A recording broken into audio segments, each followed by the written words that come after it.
வணக்கம். ஆகாஷ்வாணி புதுச்சேரி செய்திச் சுருக்கம் வாசிப்பவர் ஆதவன்.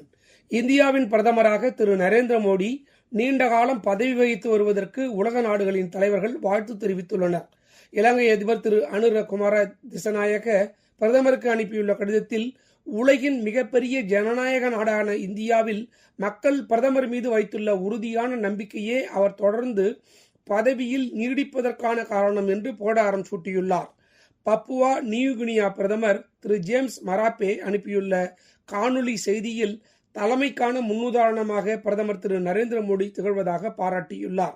இதேபோல் டிரினிடாட் டொபாகோ பிரதமர் கமலா பிரசாத் பிசேசர் வெளியிட்டுள்ள வாழ்த்துச் செய்தியில், 140 கோடி மக்களுக்கு 3வது முறையாக தலைமையேற்று சிறப்பாக செயல்படுவதாகவும் கூறியுள்ளார்.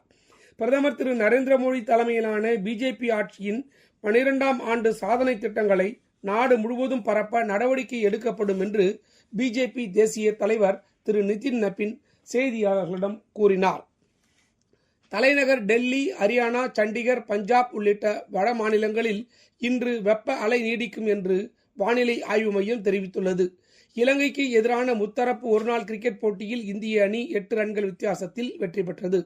அயர்லாந்து மற்றும் இங்கிலாந்து அணிகளுக்கு எதிரான 20-20 கிரிக்கெட் தொடருக்கான இந்திய அணியில் முகமது சிராஜுக்கு பதிலாக பிரசித் கிருஷ்ணா சேர்க்கப்பட்டுள்ளார். மருத்துவ அதிகாரிகளின் ஆலோசனையின் பேரில் சிராஜுக்கு ஓய்வளிக்கப்பட்டிருப்பதாக பிசிசிஐ தெரிவித்துள்ளது. 13 வயதுக்கு உட்பட்டோருக்கான டென்னிஸ் வீரர்கள் தரவரிசை பட்டியலில் பெங்களூருவைச் சேர்ந்த சிருஷ்டி கிரண் முதலிடத்தை பிடித்துள்ளார். சர்வதேச ஜூனியர் போட்டிகளில் 5 பட்டங்களை வென்றதுடன் உலக டென்னிஸ் ஜூனியர் போட்டியில் 2ஆம் இடத்தை அவர் பிடித்துள்ளார்.